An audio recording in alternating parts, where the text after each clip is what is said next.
Njëri zgjat në mëngjes, është vënë për punë, zgjat në vrapon, do me dalë direkt nga shtëpia, lan dhëmbët, ikën në vrap, është shumë vënë për punë, duhet patjetër të marrë një taksi, futet brenda në taksi, i thot taksisit mirëmëngjes, i thotë vendi ku të shkoj edhe s'dëgjon gjë nga taksisti. Mirëmëngjes.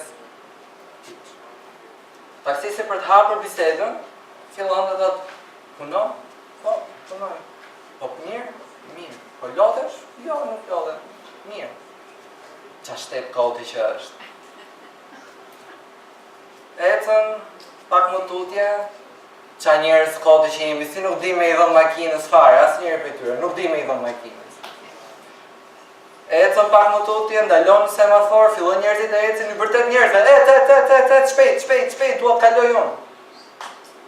Dhe në asnjërin nga këto raste, ti nuk e ke kuptuar pse personi është kaq i ataruar. Mirë, shkon në zyrë, mbaron 5 punë që ka, do dalë pranë nga zyra për të shkuar diku tjetër dhe dëgjon 2 të rinj që janë ulur në kafe dhe që fillojnë edhe zihen me njëri tjetrin. Dhe problemi kryesor është se s'ka punë. S'ka punë, shtet koti, bën koti, njerëz koti, gjithçka është koti. Ecën pak më tutje, dëgjon 2 të rritur rrugës. Punë koti, kot që punojmë, nuk duam më të punojmë, kemi shumë punë, jemi shumë të lodhur. Ecën pak më tutje, dëgjon 2 pleq apo një grup pleq që zihen për se kush fitoi lojën e dominos ose kush bëri me hile. Jo ti bëre milion, unë bëre milion, ti fitova, unë fitova. Futet në një po themi zyrë shtetërore, drejtori shtetërore, atje dëgjon njerëz që ankohen, pse presin në radhë, dëgjon punojësit që janë atje që pse duhet merren me njerëz të tillë. Sa po kaluan periudha e pushimeve dhe të gjithë thonë, po i kalova pushimet? Po i kalova. U knaqe. Po çfarë mban nga pushimet? Asnjë që hikën, ashtu siç filluan, ashtu dhe hikën. Tani, janë 2 gjëra që mund të bëj ky krishter, ose do të bëhet pjesë e gjithë këtij nati, shqetësimi kolektiv që kanë të gjithë si njerëz, dhe këtij zemërimi kolektiv, ose do të thoj Zot, faleminderit për këtë ditë së sotme.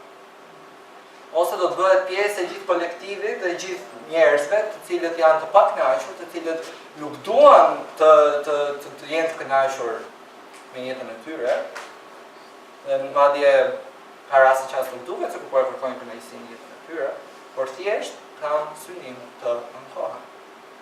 Dhe ndoshta diçka kështu do ndryshojë. Sigurisht njëra nga zgjedhjet është e duhura dhe njëra është e gabuara.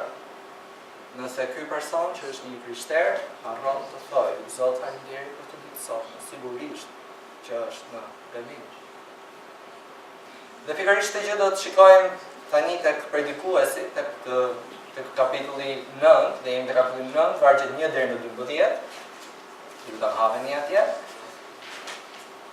Dhe tema e gjithë këtyre vargjeve, 12 vargjeve, janë kënaqu me jetën.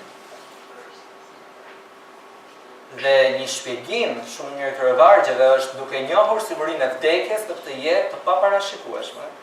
Pra, vdekja është e sigurt, jeta është e paparashikueshme, shijoni plotësisht ditët që Perëndia ju ka dhënë.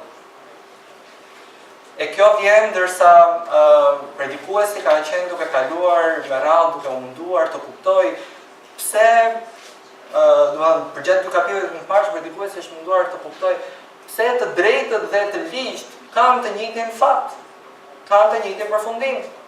Si ka mundësi që dhe të drejtët trajtojnë ashtu si të ligjt, dhe si ka mundësi që nuk ka drejtësi. Gjithashtu në kapitullin e fundit, 8, ai kuptoi që ishte më mirë të bindej Perëndis se sa të kërkonte udhësim e det apo drejtësi. Dhe e fillon vargu 9, kapitulli 9, falni, duke thënë, kështu mendova gjithë këtë në zemrën time për të kërkuar të qartësoj.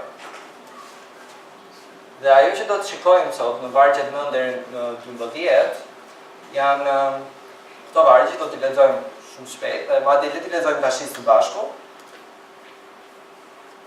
Kështu unë mendova gjithë këtë në zemrën time për të kërkuar të qartësoj, që të drejtat dhe të urtët dhe veprat e atyre janë në duart e Perëndisë. Njeriu nuk njeh as dashurinë, as urrëtin, gjithçka është para tij. Çdo gjë u ndodh në mënyrë dhe një lloj të gjithëve.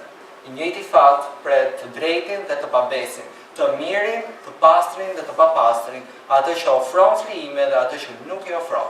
Si i miri është edhe mëkatari dhe ai që betohet si ai që ka frikë të betohet. Kjo është një e keqe që bëhet në ndjell, të gjithë kanë të njëjtin fat dhe përveç kësaj zemra e bijve të njerëzve është plot ligësi dhe marrëzia që ndron në zemrën e tyre përderisa të jetojnë. Pastaj shkojnë tek të vdekurit. Përderisa njeriu është i bashkuar me të gjithë të gjallët e tjerë ka shpresë, sepse një qen i gjallë vlen më tepër se një luan i ngordhur. Të gjallët në fakt nuk e dinë sa kanë për të vdekur, por të vdekurit nuk dinë asgjë. Për ta nuk kam asnjë shpërblim, sepse kujtimi i tyre harrohet. Edhe dashuria e tyre, urrëtia e tyre dhe smira e tyre janë zhdukur tashmë dhe ata nuk do të kenë asnjë pjesë në të gjithë ato që bëhen në ndjell. Shko, ha bukën tënde me gëzim dhe pi verën tënde me zemër të gëzuar, sepse Perëndia i ka pëlqyer veprat e tua. Rrobat e tua qofshin të bardha në çdo kohë dhe vaji mos mungoft kurrë mbi kokën tënde. Gëzoje jetën me gruan që do për të gjitha ditët e jetës tënde të plotësisë, që ai të ka dhënë në ndjell për të gjitha ditët e plotësisë, sepse kjo është pjesa që të takon në jetë dhe në mundin që kryen në ndjell. Tërë ato që dora jote gjen për të bërë, bëj me gjithë forcën tënde, sepse në Sheol ku po shkon nuk ka më as punë, as mendim, as njohuri dhe as dituri. Gjithashtu, pash të ndjell që vrapimi nuk fitohet nga ai që është i shpejtë, as betejë nga të fortët, as buka nuk u shkon të urtëve, as pasuritë njerëzve të zgjuar, as favori atyre që janë të shkatët, por të gjithëve gjërat që ndodhin sipas kohës dhe rastësisë. Sepse njeriu nuk e njeh orën e tij, ashtu si peshqit që kapen në një rrjet mizore dhe si zogj që kapen në një kurt, kështu bijt e njerëzve kapen në kurt në kohën e fatkeqësisë, kur ajo bie papritur. Le të lodhemi që t'i kuptojmë të vargje në dritën e Perëndisë. Perëndi dashur Zot, faleminderit Perëndi për fjalën tënde. Faleminderit o atë për këtë të kuptuar Zot që ti na ke dhënë. Unë lutem Perëndi që mos të ngelet vetëm në njohjen tonë, vetëm që ne të dimë të gjëra, por të bëhemi bërës asaj që fjala jote thotë. Lutem Perëndi që ne të gjejmë kënaqësi tek ti. E të lutem Zot që ndërsa shpalosim të vargje, gjithçka të drejtoj vetëm tek ti, Zot, të t'japi ty lehtë. Për të rakto, në të Krishtit lutem. Pra, çfarë kemi parë më përpara dhe që na shllëndë më përpara, është Predikuesi shkruan në një formë kiasme, që është që duket e tillë në këto vargje. Pra, fillon vargjet 1 dhe 6, që është pika A, kalon në pikën B sipër, që janë vargjet 7 dhe 10, dhe më pas kalon në vargjet 11 dhe 12 A prim. Pra, ka vendosur bazamentin e vendos me këto dy bloqe dhe pastaj ndërton pikë këto. Por sigurisht ne bëm të një formë që duket përsëritse. Dhe mënyra se si ne do ta shikojmë është e tillë. Pra do të fillojmë, sepse ka disa mënyra se si mund ta shikojmë të varg, ose do të shikonim një bazamentin dhe të shikonim dy pjesët e ndarë dhe pastaj të shikonim vargjet 7 dhe 10, ndërkohë që jo, do t'i ndjekim sipas radhës vargjet dhe do të shikojmë se si të gjitha këto lidhen së bashku dhe ndërlidhen me njëra tjetrën. Atëherë, kush janë 3 pikat kryesore që do nxjerrim nga ky mësim? Pika A. Të gjithë vdesin dhe të vdekurit nuk kanë asgjë. Që janë vargjet 1 dhe 6, që është siguria e vdekjes. Kënaquni plotësisht me ditët që Perëndia ju ka dhënë, dhe kjo është në vargjet 7 dhe 10. Jeta është e paparashikueshme dhe vdekja mund të godasë papritur, vargjet 11 dhe 12. Dhe gjithmonë do të mbajmë mend temën kryesore të mësimit të sotshëm, duke njohur sigurinë e vdekjes në këtë jetë të paparashikueshme, shijoni plotësisht ditët që Perëndia ju ka dhënë. Le të fillojmë me pikën e parë. Duke njohur sigurinë e vdekjes, të gjithë vdesin dhe të vdekurit nuk kanë asgjë. Janë vargjet 1 deri në 6. Le të lexojmë. Por fillon te kapitulli 9 duke thënë te vargu 1, kështu unë mendova gjithë këtë. Pra, vargjeve që ka thënë më përpara, në kapitujt më përpara, pra që ka raste që njerëzit e këqijnë të lulëzojnë, ka raste që njerëzit e drejtë të vuajnë, e që ne nuk mund ta kuptojmë dot veprën e Perëndisë. Pra tërë këto ai po I vendon. Në zemrën time për të kërkuar të qartësoj që të drejtat dhe të urtët dhe veprat tyre janë në duart e Perëndisë. Njeriu nuk njeh as dashurinë, as urrëtitjen, gjithçka është para tij. Të drejtat dhe të urtët dhe veprat tyre janë në duart e Perëndisë. Asnjë gjë që u ndodh këtyre njerëzve, që janë të drejtat dhe të urtët, po edhe të këqijve, nuk ndodh jashtë vullnetit apo jashtë pushtetit të Perëndisë. Perëndia I ka të gjithë nën kontroll. Çfarëdo lloj gjëje që ndodh nën të tillë, përsëri Perëndia mbetet në kontroll. Nuk mund të themi se ndodhi diçka e keqe dhe papritur Perëndisi doli situata nga kontrolli. Nuk mund të themi se u bë një e mirë, Perëndia po vepron, edhe Perëndia është vetëm e mirë. Pra nuk mund të mendojmë që Perëndia vepron, ose ne shikojmë që Perëndia të veprojë vetëm kur ka gjëra të mira që ndodhin. Po pikërisht edhe gjërat e këqija që ai ka lejuar të ndodhin, që janë pjesë e planit të Perëndisë. Perëndia mbetet sovrane. E keqja apo ligësia nuk gjarpëron kundër vullnetit të tij. Dhe nuk ndodhin nëse ai nuk I lejon ato të ndodhin. Perëndia lejon dhe vendos kohrat. Te Predikuesi 3:2 që e kemi parë, na thuhet se ka një kohë për të lindur dhe ka një kohë për të vdekur. E kohën kush e mban në dorë? Vetëm Perëndia. Nuk mund ta mbajë dot njëri tjetër kohën në dorë. Prandaj kur njerëzit e mirë vuajnë është e dhimbshme, e përsëri ngushëlluese. Sigurisht nuk po themi që vuajtja të jetë në sekonda e gëzueshme, të jetë hare falco. Nuk po themi këtë, pra nuk po thot as Predikuesi këtë që po të jetë një hare falco, të jetë kot, të jemi të vazhdojmë të mbetim të sigurisht që është e dhimbshme. Sigurisht që do të ketë kohë vuajtje dhe sigurisht që do të ketë kohë vajtimi. Por është ngushëlluese të dimë se këto situata dhe ne si njerëz jemi në duart e kujt? Të Perëndisë. Janë në kujdesin e Perëndisë. Kishim një rast, një familje, shumë prej jush e njohin, ose disa prej jush e njohin, të cilët humbën një fëmijë të tyre. Dhe një nga gjërat që ata prindër thonin, ishte e vetmja gjë që nuk do të bëjmë, është të pyesim Zotin kësaj. Pse na e dhe këtë, pse na e dhe këtë, pse na e dhe këtë. E vetmja gjë që nuk do të bëjmë është kjo. Sepse ata dinin dhe ishin të bindur dhe janë të bindur se sido që tjetë, sa do e dhimbshme që kjo situatë jetë për ta, mbetet në kontrollin e Perëndisë. Dhe Zoti e di si do të jetë situata e tyre. Tani Predikuesi ngre çështjen dhe thotë njeriu nuk njeh as dashurinë, as urrëtin, gjithçka mbetet përpara tij. Kjo do të thotë se të drejtët dhe të urtët nuk e dim se u ndodh ajo që u ndodh. A është kjo për shkak të dashurisë së Perëndisë apo për shkak të favorit të tij, apo për shkak të zemërimit të tij?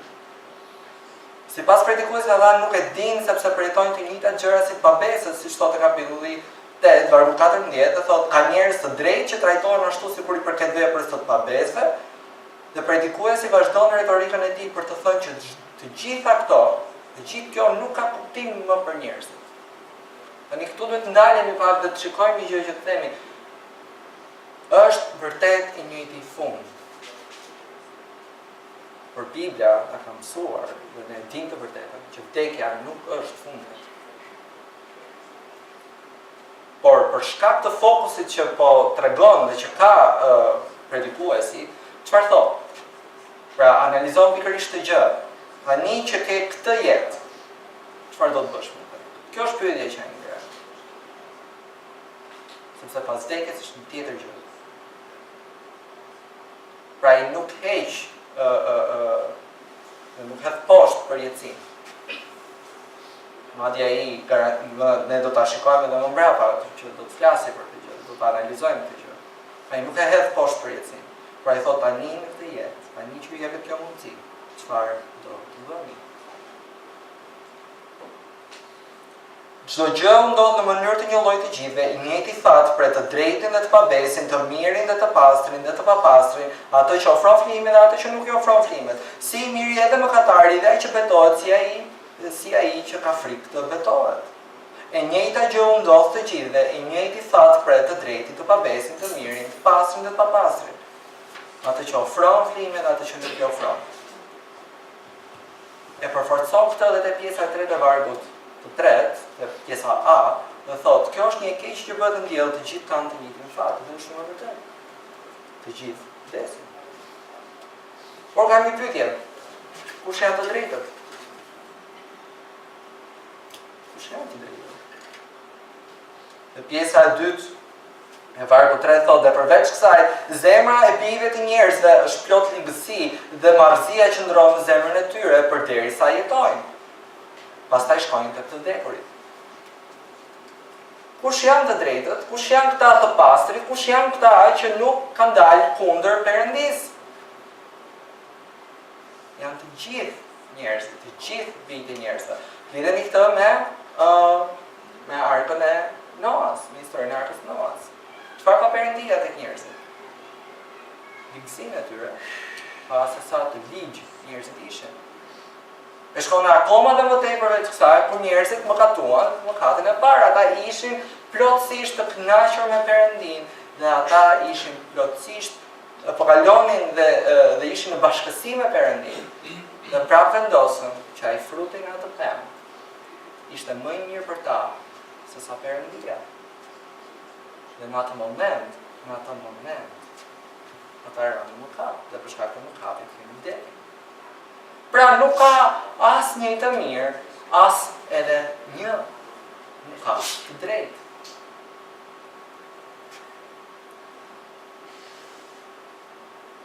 Është vetëm prej mëshirës së Perëndisë që ne kemi mundësinë të marrim qoftë edhe një frymë të vetme sot. Nuk është për shkak të meritës tonë. Çfarë meritojmë ne për shkak të mëkatit? Vdekja. Ne për shkak të mëkatit nuk meritojmë as të marrim frymë. Për fakti që jemi sot këtu, duke marrë frymë, duke jetuar. Dhe do të shikojmë edhe më mbrapa që duke filluar nga kaq, vazhdojmë dhe shijojmë edhe gjërat e tjera të Perëndisë. Këto janë bekime nga Perëndia.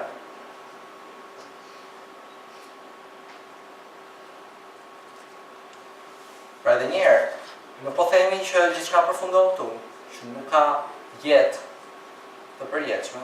Por po flasim me këtë mundësi që na është dhënë në këtë tokë. Çfarë po bëjmë me këtë mundësi?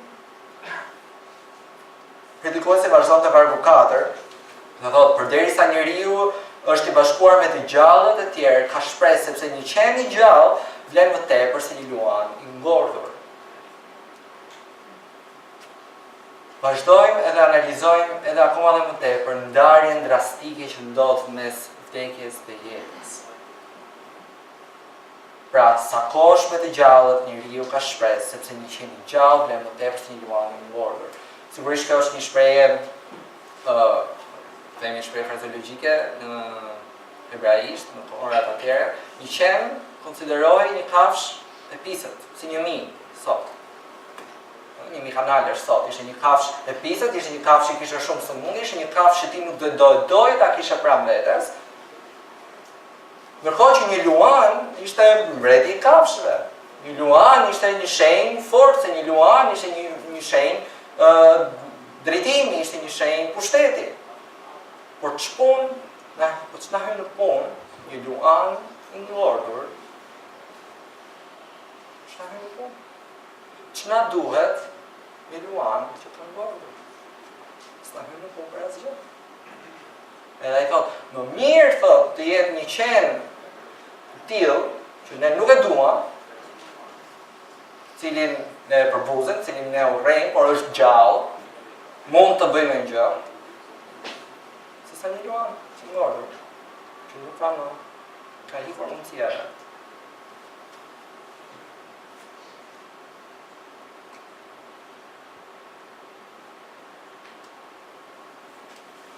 sepse të jetuarit ka shpresë. Është shpresa e të jetuarit. Një nga problemet e shumta që unë kam patur gjithmonë me predikuesi, sa herë që kam lexuar është, dhe do e përsëris shpesh të gjë, është të mos bie pre të lexuarit të këtyre vargjeve, ashtu siç i lexon bota. Sepse thot te vargu 5, të gjallët në fakt e dinë se kanë për të vdekur, por të vdekur nuk dinë asgjë. Për ta nuk kanë më asnjë shpërblim, sepse kujtimi i tyre harrohet. Pra, të gjallët në fakt e dinë se kanë për të vdekur. Do të thotë kjo që ne kemi shpresën, sepse jemi të vetëdijshëm. Po, ne jemi të vetëdijshëm që do të vdesim, dhe pyetja është çfarë do të bëjmë pikërisht me këtë vdekje të sigurt që kemi. Çfarë do të bëjmë pikërisht gjatë kësaj kohe që nuk jemi më të vdekur. Çfarë do të bëjmë tani? Po si nuk duhet kuptuar kjo, sepse si thotë e vargu 3, i thotë shpresa, pra e vargu 4 i thotë, të gjallët kanë shpresë. Po kush janë të gjallët? Si quan ai të gjallët tek vargu 3, pjesa e 2? Janë njerëzit, zemra e cilëve është plot ligësi dhe marrëzia që ndron në zemrën e tyre. Pra do të thotë që neve shpresën e gjejmë, siç thotë e vargu 5, që të fakt që të gjallët e dinë se kanë për të vdekur nuk dinë gjë, pra që kanë njohuri, a duhet ta gjejmë shpresën tonë sepse kemi njohuri?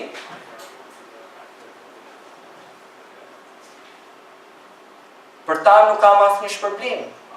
Të vdekur nuk kam asnjë shpërblim. A duhet ta gjejmë shpresën tonë për sa jemi të gjallë të shpërblimet? Të do të thotë? Kujtimi i tyre harrohet, kujtimi të vdekurve harrohet. Të gjallët kujtohen, nuk kanë famë, njerëzit i mbajnë mend. Çfarë të themi pra, që shpresën ta gjejmë në këto gjëra, te njohuria jon, tek fama jon, tek shpërblimet që do të marrim? Për sa kohë, predikuesi thotë që asnjëra nga këto nuk mbetet në momentin që vdes, atëherë është e kot të kemi shpresën te këto. Ty janë arsyet pse është shpresa kot, si i quan ai njerëzit? I quan njerëz të marrë, të cilët nuk duan ta nderojnë Perëndin. E dyta, çfarë thotë? Këto janë gjëra që nuk do të mbeten në momentin që juve do të vdisni. Këto janë gjëra që ishit kur ishit të gjallë. Tashmë që jemi të vdekur, këto gjëra nuk mbeten më. Atëherë çfarë duhet bëjmë? A duhet ta investojmë veten tonë në këto gjëra? A është këtu shpresa e vërtetë?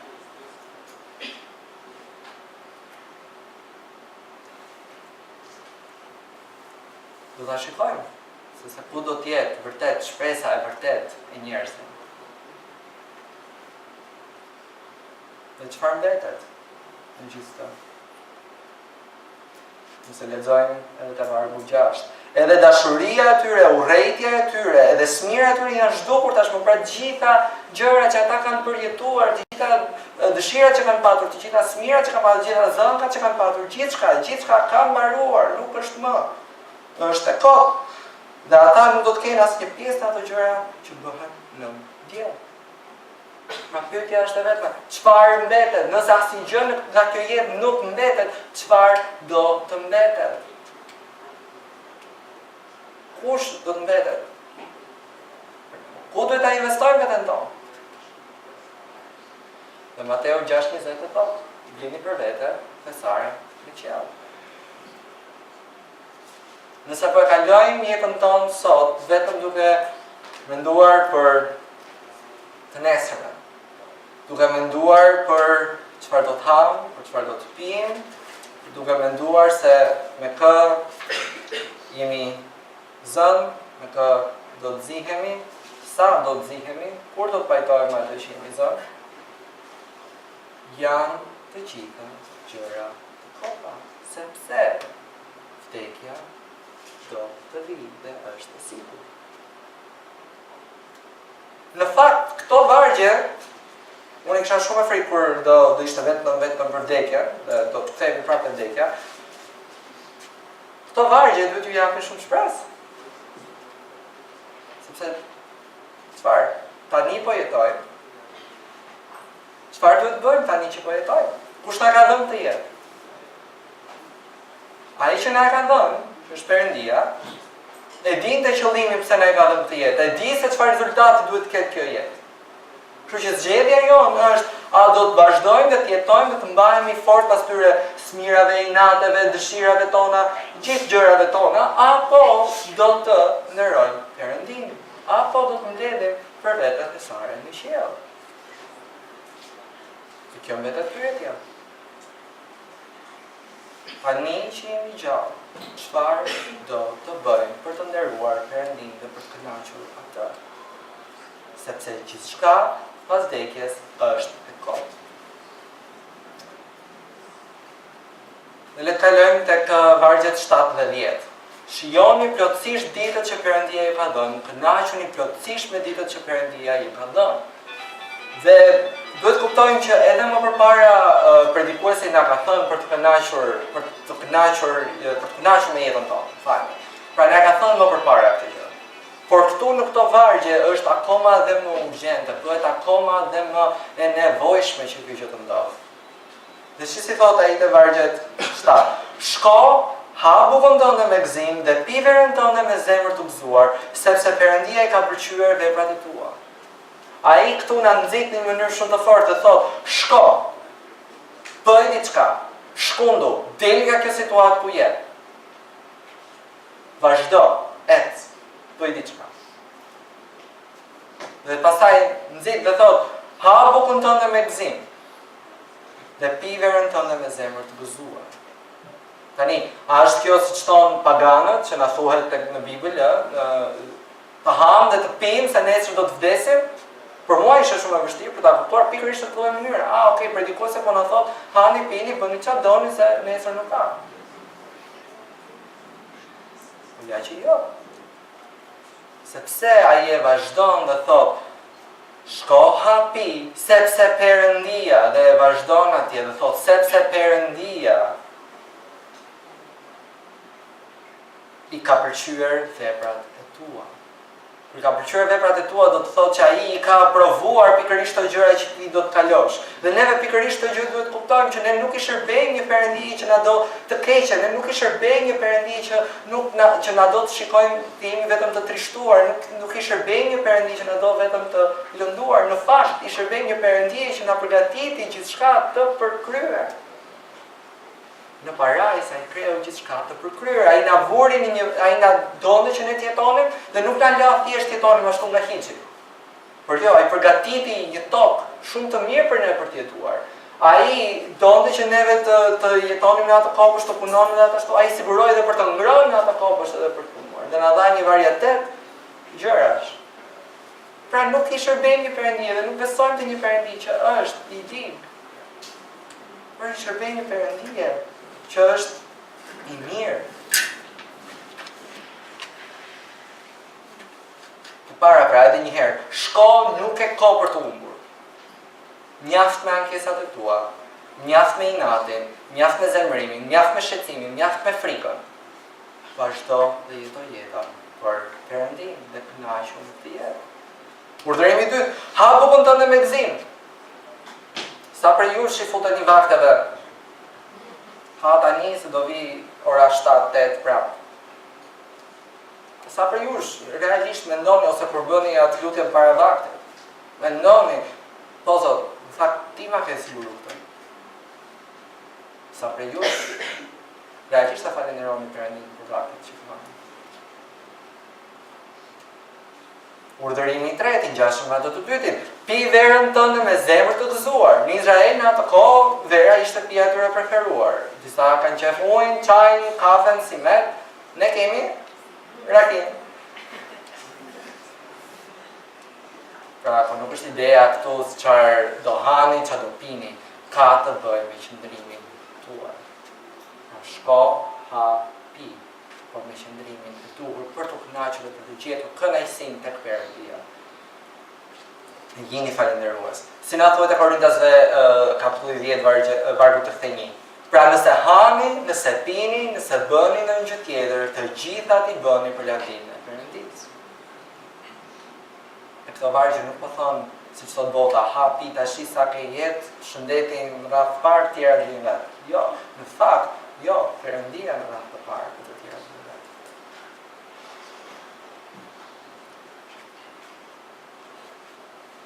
si po I lexojmë këto vargje dhe si shikojmë gjërat e tjera, ne shikojmë një sy njerëzor, e lexojmë këto vargje për të gjetur neve ngushëllim për gjërat tona që ne duam të bëjmë dhe për të shërbyer egos ton, apo po shikojmë këto vargje si të mund të japim dhe të Perëndisë.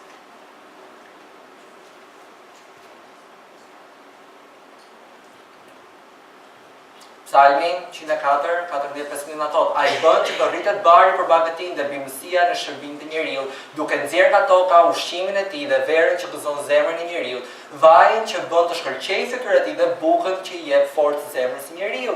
Këto janë të gjitha mirësi që na jep Perëndia.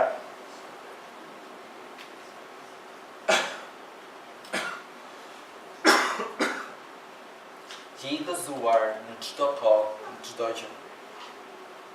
Sepse vetëm kështu duke gjetur kënaqësinë në gjërat që Perëndia na ka dhënë, ne japim lavdi Perëndisë. Nëse neve na janë dhënë të gjitha këto gjëra dhe nuk jemi të kënaqur pikërisht me këto gjëra, çfarë po I themi krijuesit ton?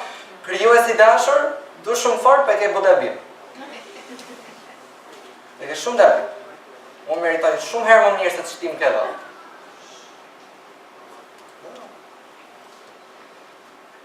Si thot më pas, rrobat e tua qofshin të bardha në çdo kohë dhe vaji mos mund kur mbi kokën tënde. Në kohrat atëre rrobat e bardha apo edhe vaji ishin sa kulturore, pra kishin simbolik, po ishin aq edhe praktike. Rrobat e bardha në nxehtësinë e kohës atje sigurisht reflektonin nxehtësinë, dhe nuk kishin vaj. Vaji ndihmonte që mos të thaj lëkura dhe ishte erë mirë. Ndërkohë kishte edhe një kuptim shumë të mirë. Kur visheshin rrobat e bardha, kur ishin të gëzuar, kur visheshin me thasë dhe vendosin him, kur ishin tepër të dëshpëruar, ose kur ishin në katë shumë të madh që kishin bërë, dhe I kërkonin falje Perëndisë. Rrobat e tua qofshin të bardha kur? Në çdo kohë. Nuk thotë rrobat e bardha qofshin, ti kesh rrobat e bardha veshur vetëm kur të ndihesh I gëzuar, po thot në çdo kohë. Tani, lexojmë në vargun 9. Gëzoj jetën me gruan që do, për të gjitha ditët e jetës tënde të kotësisë, që ai të ka dhënë në diell për të gjitha ditët e kotësisë, sepse kjo është pjesa që të takon në jetë në mundin që të kryejmë në diell. Martesa është një gjë që Perëndia e ka dhënë. Ai e dha që në krijimin. Jezusi na tregon që ai nderon martesën, sepse ai shkon kur? Në dasmën, në kam. Pra nuk është, pra këto janë të gjitha të mira që Perëndia na ka ofruar. Po lind pyetja, në momentin që unë nuk kam të ha, nuk kam të pi, çfarë do të them? Nuk jam mirë? Çfarë do të them? Do të filloj të ankohem apo thot këtë? Si na thot Bibla, si na thot e Filipianëve, sepse unë jam mësuar të kënaqem me gjendjen që kam. Që jam. Romanëve 5, kapitulli 5, vargjet 3-5, mos të ankohemi por mburremi edhe në shtrëngime, duke ditur që shtrëngimi prodhon këmbgulje, këmbgulja përvojën dhe përvoja shpresën. Por shpresa nuk të përron, sepse dashuria e Perëndisë është derdhur në zemrat tona me anë të frymës së shenjtë që na është dhënë. Dhe ja pra ku është shpresa jonë? Shpresa jonë është derdhur në zemrat tona me anë të frymës së shenjtë që na është dhënë. Ne kemi shpresë për jetën e përjetshme, për shkak të frymës së shenjtë, për shkak të veprës së Krishtit në kryq, për shkak sepse Perëndia vazhdon dhe mbetet sovran. Pra, mund të themi që nuk kemi këto gjëra edhe të fillojmë të ankohemi apo thot Predikuesi pikërisht të gjë, që nëse s'ke të hash, nëse s'ke të pish, nëse si I martuar, nëse s'ke këtë, nëse si atë, nuk je I plotësuar dhe duhet të të vikesh për veten dhe fillon kohë dhe të kuparon gjithçka. Jo, po thot, me çat kesh, I kënaqur me Perëndin. I kënaqur. Gjithashtu nuk thot që kënaqësia jote të gjendet në këto gjëra. Por thot, kënaqësia jote duhet të jetë Perëndia, sepse Perëndia ti ka dhënë këto gjëra. Ai thot më përpara këtë gjë që Perëndia ti ka lejuar. Ti nuk I ke marrë vetë këto gjëra, ti nuk I ke përfituar vetë këto gjëra, ti nuk I ke merituar këto gjëra. Madje kthehemi mbrapa te vargjet më përpara që çfarë kemi merituar dhe çfarë ndodh të gjithë. Vdekja. Që nuk I kemi merituar.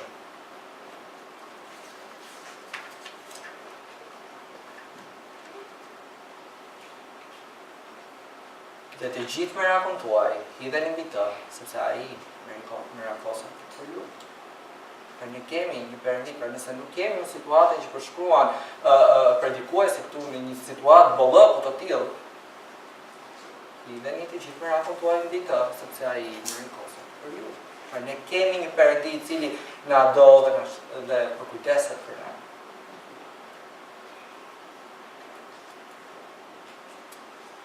Gjithashtu, në thot, të vargu 10, tërë ato që dora jote gjen për të bërë, bëj me gjithë forcën tënde, sepse në Sheol, ku po shkon, nuk ka më as punë, as mendim, as njohuri dhe as dituri.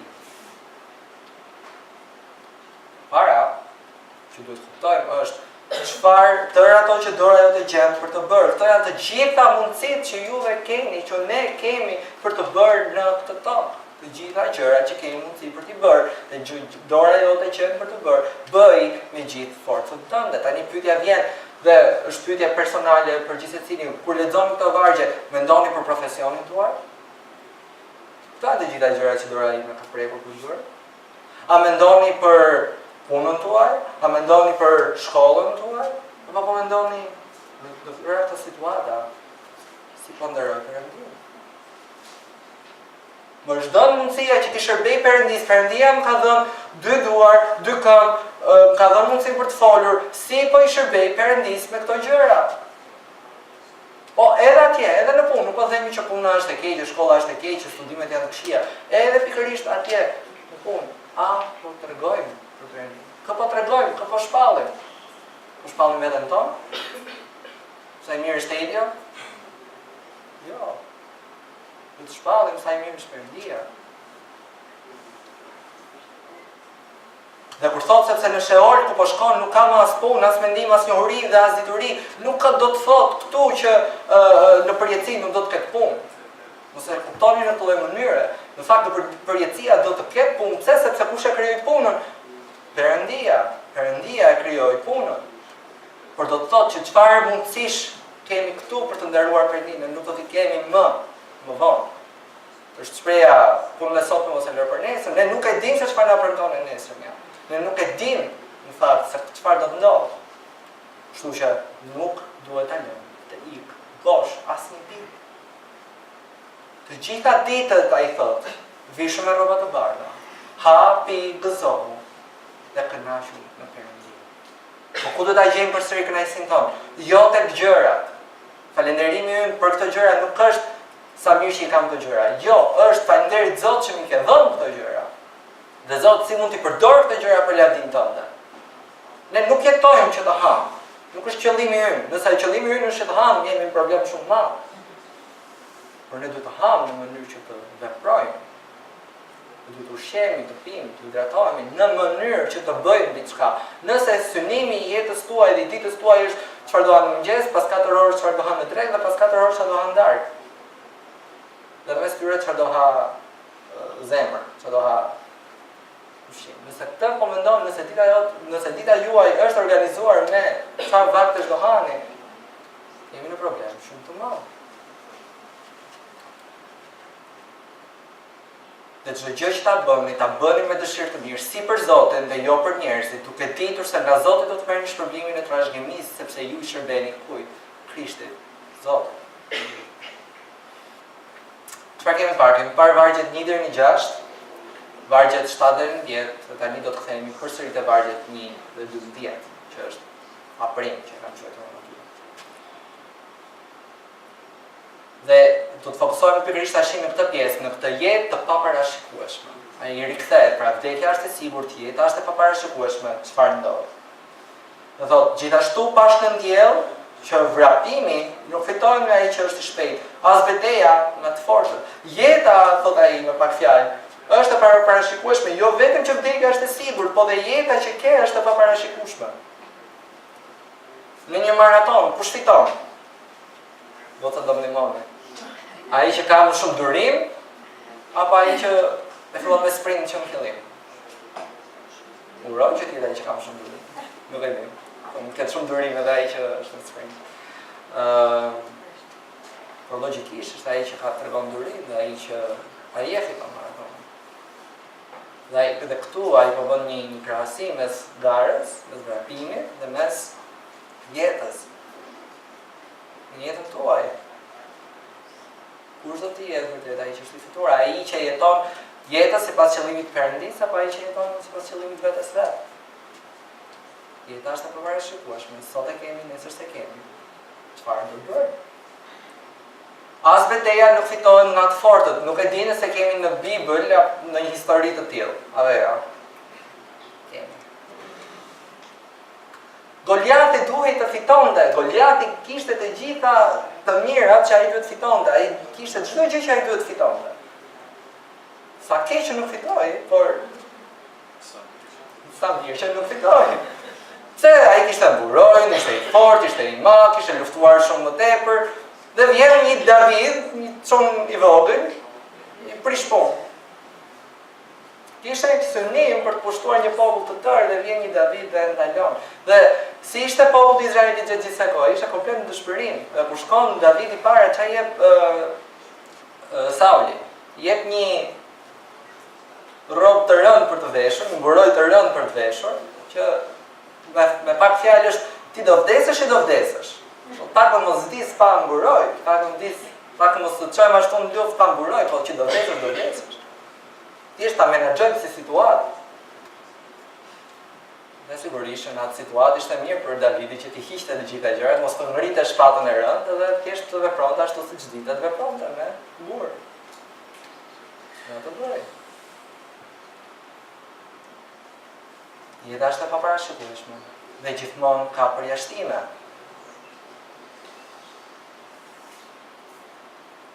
As buka nuk shkon të urdhve themi gjithë zanaçin, gjithë njerëzit që janë mësues. Buka nuk shkon të urdhve, por si na thuhet tek fjalët e urta.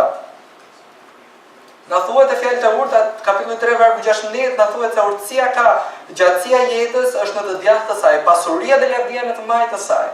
Por ja ku na tregohet pra te predikuesit se ja që ka dhe përjashtime. Jo, ato urtët nuk do thotë detyrimisht që do të kenë jetë të gjatë ose bollëk. As pasuri nuk shkon njerëzve të zgjuar. Njerëz të zgjuar kushdo që merret me biznes, kushdo që di ta vendosë veten e vet në situata fitëmbrurse për veten e vet. Çfarë thotë? Nuk do të thotë që do të jetë të pasur. Nuk do të thotë që ka detyrimisht pasuri. Sukses. As favori atyre që janë të shkatët. Ata që janë të shkatët, çfarë janë? Janë pumbaruar, janë njerëz që të gjithë ata duan. Kanë. Po. Jo, nuk është detyrimisht ashtu.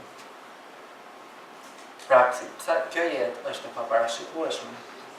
Por të gjitha u ndodhin sipas kohës dhe rastit. Kush e mban kohën dhe çastet tona? Kush e di të ardhmen tonë?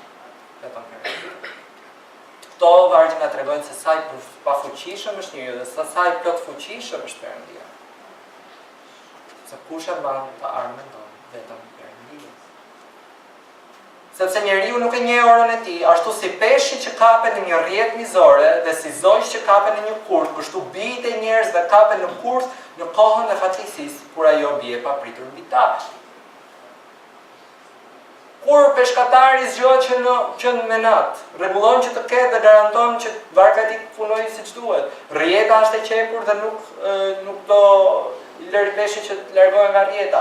Kur ai shkon në det dhe shkon në një thellësi të caktuar, edhe hedh rrjetën, di peshku në njërin nga këto gjëra që po ndodhen? Jo, peshku vazhdon në ton ai sa ç'di të bëj. Deri në momentin që kapet. Kështu thotë. Është edhe jeta e njeriu. Ti nuk e di se kur do të kapi vdekja. Edhe të njëjtën gjë thotë edhe për zojë që kapen në një kurth. Kështu bijtë e njerëzve kapen në kurth në kohën e fatkeqësisë, pra ajo bie papritur mbi ta. Pra kjo jetë është e paparashikueshme, ka përjashtime, njeriu është i pafuqishëm dhe vdekja vjen papritur.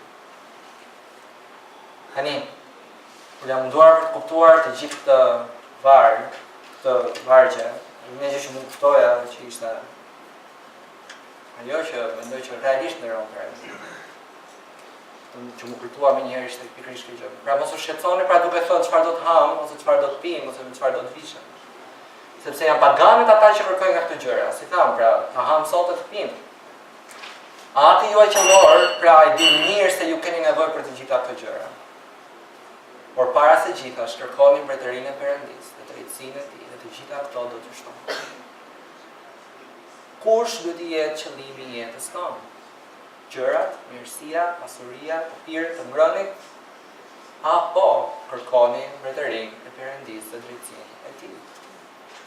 Ku po investojmë jetën tonë? Po investojmë jetën tonë në gjërat për të kënaqur veten tonë apo për të kënaqur Perëndin?